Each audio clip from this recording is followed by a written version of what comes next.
আলকু sir বাড়ি থেকে phone. Hello, ওগো শুনছো?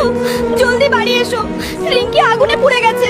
ডাক্তার বলেছে অপারেশন করতে হবে। স্যার, আমার মেয়ে জীবন মৃত্যুর সাথে লড়াই করছে, আমার ইমার্জেন্সি ছুটি লাগবে। আচ্ছা ঠিক আছে হালকু, তোর জন্য 2 মাসের ছুটি। যা নিজের মেয়েকে সুস্থ করে ফিরে আসবি।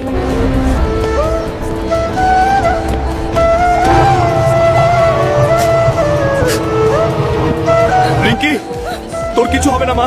দেখ তোর বাবা এসে গেছে। চোখ খোল মা। চোখ খোল। হালকু স্যার, স্যার, সন্ত্রাসীরা 353 নম্বর চেকপোস্টে ঢুকে পড়েছে, আপনাকে এখনই যেতে হবে। সাদিয়া, আমায় যেতে হবে। কোথায় যাচ্ছ তুমি?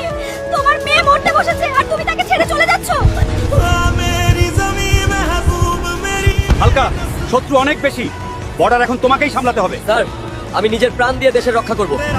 ভারত মাতা কি জয়।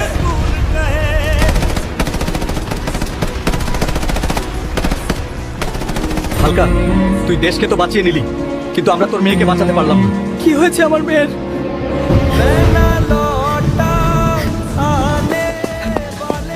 চোখ খোল রিঙ্কি, দেখ তোর বাবা চলে এসেছে। ওঠ মা।